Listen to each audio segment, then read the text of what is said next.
All right, we're gonna do a nice rolling knee bar. Let me emphasize before we start. I'm gonna have Eric actually demo this. Everybody, transitioning, and John was talking about this earlier and other aspects of training. You've got to have a practical way to apply a finishing move, and we find in real grappling, whether it's sambo, judo, jiu-jitsu, any type of submission fighting, or even in a fight, you've got to. In a lot of cases, you're standing. You've got to transition from standing to ground with control. So you got to maintain control over your opponent the whole time. So that's what a transition is. It's not just a takedown. It's not just a throw. A throw, you control them, but you don't always control what happens at the end of the throw. Well, in a transition, what we're going to show here is a very specific skill set. And so I want to control not just the movement, I want to, getting him down, I want to control what happens after I get him down. And that's what we're going to be working on here. We're going to end up in a rolling, pretty much a knee bar, lower leg submission. You can do toe holds and other stuff here. But we're going to work on that, okay?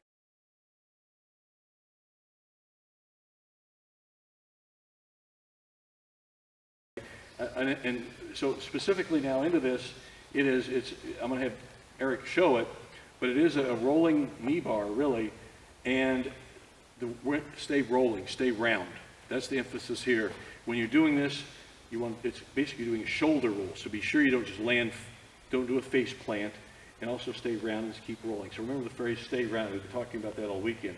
It's certainly the case here. So why don't you go ahead and coach it, and anything I'll add to it? So we're starting with a neutral grip, kumikata grip, and we're trying to get this lead foot inside in between his toes, not super deep, not out front. We want to be kind of right in there by the toes. So we're going to draw the opponent in, catch a big grip. We're killing all of the space up top. We're going to come back around, and this foot's going to come up through the middle while you grab the leg, and we're going to shoulder roll. So I don't want to see ukis who bring their head up, because you might smash your face down and no arm posting. I'm going to come back and collapse this. I'm hanging on the opponent to drag him with me into this roll. And the body position when you hit the ground helps you transition to the leg stuff or toes or what have you. But we're going to focus on just the knee bar. Real quick here, your setup grip. Good time. Now, if you're gripping like this, you want to transition to an overhand grip. So some kind of a, don't make it, just grip. There he is, he's there. Now, what happens is, Eric is what we call short grips, very close body contact, like we were working on the other day in our Greco stuff, but we're very close here in the upper body. This controls, and he will actually pull and use his hand to help manipulate him over, okay? So when he spins in, he's sucking his upper body in tighter. See how they're rounder, okay? And you can see how he rolls right over into it. Why don't you show the movement then and how you foot position and you roll? Go ahead and talk to us. So we're going to step into the opponent as we establish this grip. The foot on the inside's coming up, the hand's coming in behind the knee, and you're taking a real big shoulder roll and hanging onto that leg. Right? And then you can keep your hand on the opponent and bring the leg out here, or you can switch up to a 2-on-1. Why don't you show that 2-on-1? Okay, that's a very efficient one as well. So we get our grip. We're going to switch over to a big grip, whether it's armpit or a gi, but we kill all of the space up top. That leg comes up, this arm comes in, and we're rolling into it. Right? 2-on-1. Kill the space on that leg, bring the knee into your torso. So what we've done here, this is a transition in its truest sense. We're controlling the movement, getting from standing to ground, and then we're controlling what happens after that standing to ground happens. Right. So we want to transition immediately into a submission technique. Yeah. Okay. Good body position when you hit the ground, so all you got to do is either cradle and bring the leg, or ditch the cradle, take 2-on-1 for the leg. Can you give us more full speed then, please? So we're taking a big grip, hopping in, coming over the top, switching that thing up, and back to attack. That's pretty unorthodox and cool. This is, again, you probably see this in other maybe grappling sports. This is sambo. We're doing it in judo gis, but it's actually sambo, and it is a sambo concept of transitioning from standing to ground. So when you hop in, you have to kill this space up top. You're switching your feet for the one comes in the middle. and you're keeping your opponent tight on your chest when you roll through. If you don't fill that space, you're risking putting your uki's facing the mat, and we don't want to do that for guys for practice. In a situational, putting their face in the ground isn't all that bad. Is that like, you like that one, your other foot was tucked under, like. Yeah, that's a little supplemental. I think a lot of guys are going to have trouble getting that second leg in there. So when I'm coming through, I'm bailing with my base completely and putting this leg up here to help that fulcrum on the leg. But not everybody's going to be able to do that. Everybody can roll into it and keep their one foot kind of under the butt and get that leg. See how the finish is, Sandy? Can you focus on Right. See So the the finish body here. position Guys, on the can you ground. come here and see this? When you finish, you want to be really compact. And when we say tight, tight in a good way. So the bodies are very close proximity. But see how he's got his foot under the buttocks. He's got this other foot. He could have that under the buttocks, but he's also controlling this opposite leg to keep that from going somewhere. You can do other things with that. But you notice how he's been hugged it in tight. So it's a strong finish. Again, how you start is how you finish. You want to start well, you want to finish well. Okay? Can you do one more time? They'll have you guys practice. Also notice he's doing the jackets, because you can do this no gi, depending on, come over and grab.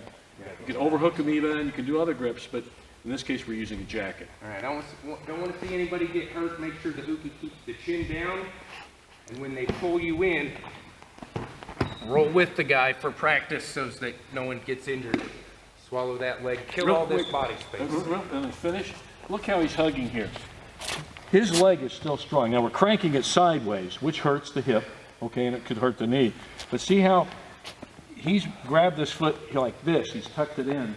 He's giving the leg nowhere to go. He's got it here, and he can roll back, and he causes the pressure. Okay, so it's a strong finish, and that's one.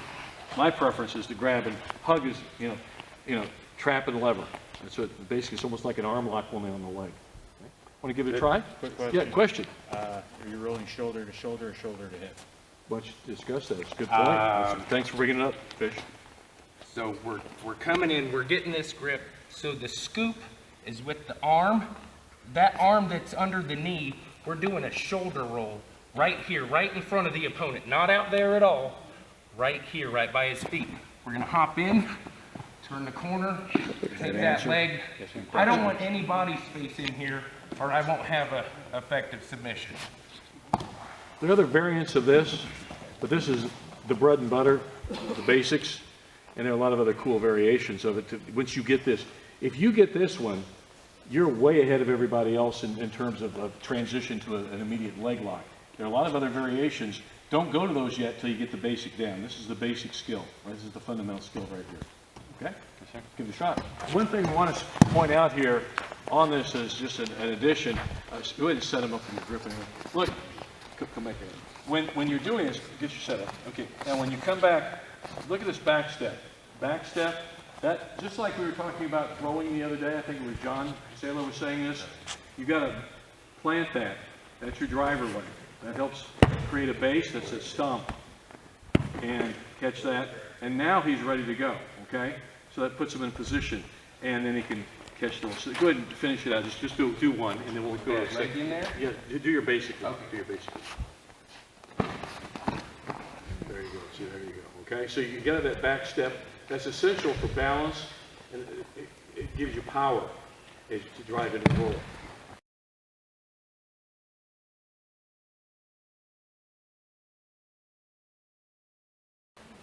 There's one variation here we want to show. Once you get that down, and it's really an interesting way to do it. It's very, very clever. You want to turn around so Sandy can get the back end. Keep turning. Keep turning. There you go. There we go. Okay. Go ahead, Coach. All right. So as I'm catching this grip up top, back spin, set this thing up. Now I'm going to bail with my other leg, and I'm going to place it against his femur to make the leverage against that knee more sustained. So you're losing your base. You got to start to turn early.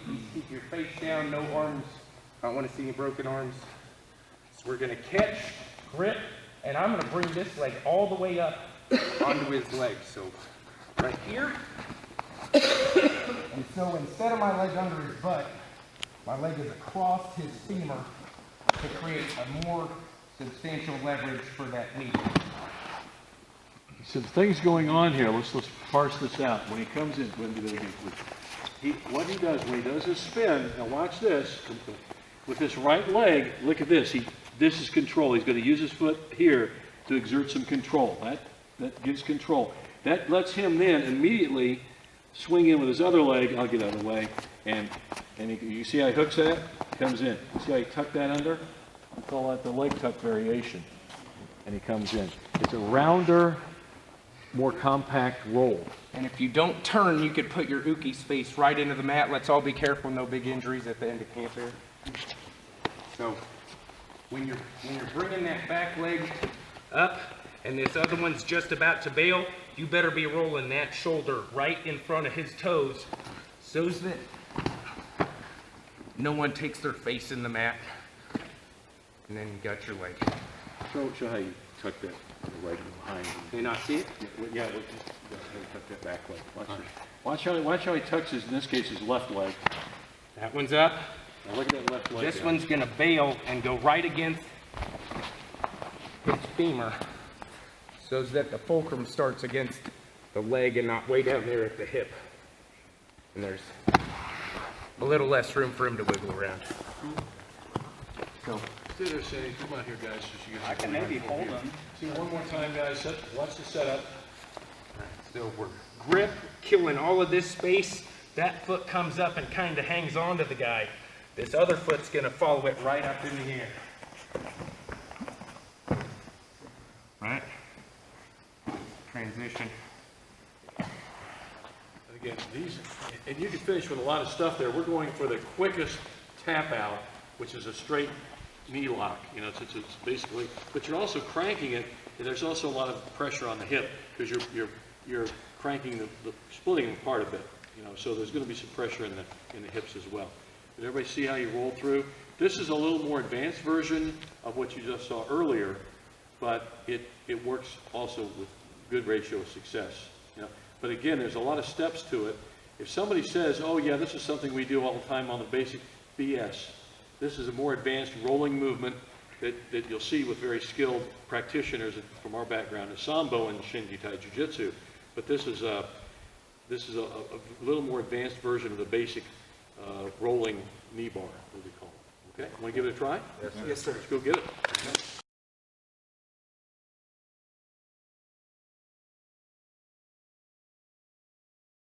A rolling transition to a knee bar, knee lock, or any lower body submission in a no-gi situation here. We're going to be doing it where we were using the jacket previously.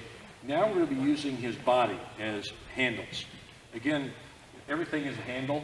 Okay, so use everything he's got as a handle. So when Eric does this, he's going to show you how he grabs here. He meat hooks. So go ahead and take it away. So it's kind of that elbow catch. Lots of no-gi guys all know that.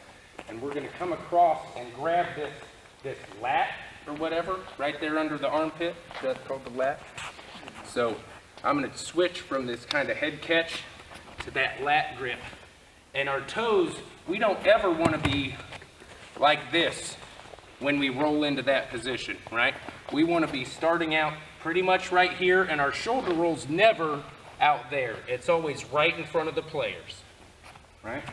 So we're switching from this head catch to that big meat hook on the armpit. The leg on the inside's trapping the opponent's leg. You're going to shoot this hand through at the same time that leg comes in, and shoulder roll right in front. So we're going to catch up, shoulder roll, right?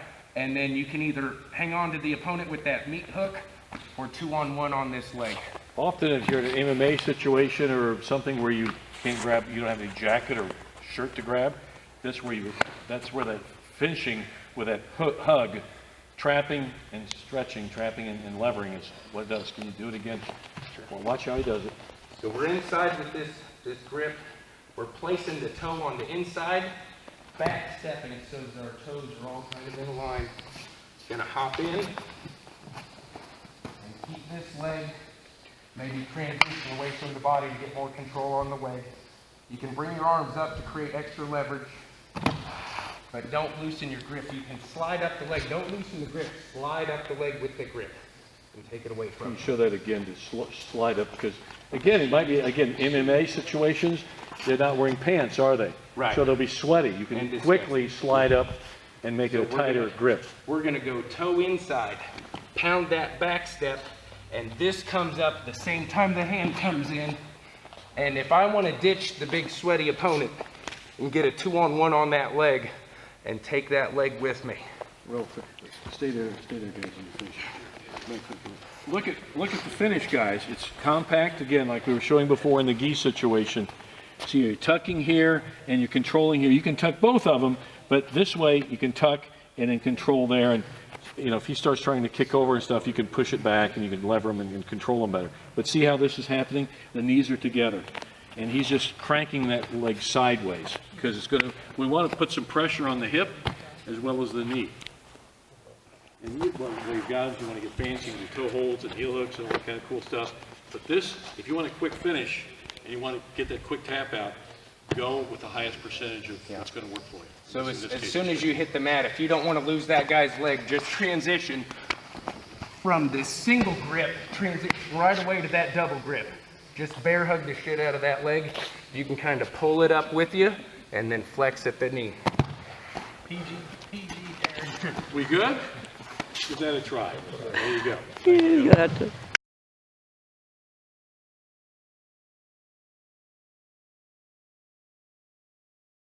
Now, guys, let's look at some very specific things here to kind of wrap it up to small points.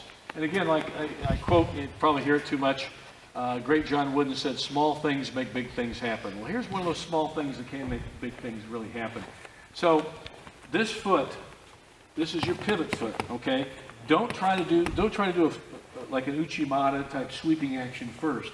You want to pivot on that till you get that outside leg there. See, he's really stomping and emphasizing. Now I can do the sweep and lift and then catch. There you go. See that? You have a base there to spin on. Okay? Come on back out to pivot on. Now if I try to kick, do an Uchimata type attack first, well, I can't get as deep. See, my foot's not as deep, is it? You know, unless I start from really wide, but See where the generally foot, won't the do foot that. placement, right? We want to be pretty close to right next door. You don't want to be up here at all, never up here. You really don't want to be up there either. You want to be pretty close to right See, the next feet door. are parallel to catch your roll. Right? You're crunching your body down, preparing for that shoulder roll, taking the corner, transition to the leg, bring it up. This is a common problem with a lot of people. Don't just think it's you. So when you're coming in, don't come in and like you're going to flick your, do an Uchimata first. That's not a stable base. I've got it, my stable base has to be here. I have to spin first. And if I could maybe throw them with Uchimata if I wanted to, that's fine. But I've got a base on my leg, I can do that. I want to be parallel as much as I can so I can catch the rolling action. That's a really important thing because you've got to have a base to operate from. You've got to have stability. And this provides a stability there, split second wise, but it's enough to catch the roll. Can you do that one more time? Just to show how, watch how he spins in, and he doesn't try the Uchimata first, doesn't try the leg sweep first. He spins backward and then he catches it.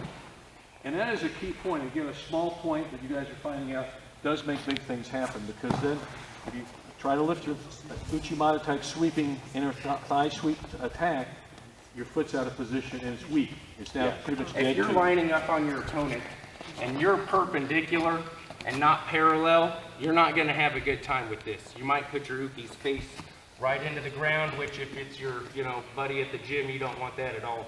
You want to be back here, and the shoulder roll is never up there. It's always right in front of the feet. We're going to tuck in right in front of the toes. Take that leg away. If you feel like you're rolling shoulder to shoulder, you're doing it right. Because you're not doing a forward roll, you're tucking underneath, and so you will go sideways a little bit versus a traditional roll. You'll be right in front of their toes with that shoulder roll. One more time. And just look at, to get that nice tuck, watch his hand action. Now, we don't want to neglect them. So you've got this, we're concentrating on this, how he hooks. Don't forget, you've got a nice hook here at this, really, this underarm, area here, the trap. The lat, I should say. But this is the shore side. So there you go. That's how we finish. Okay, let's finish up with that, okay?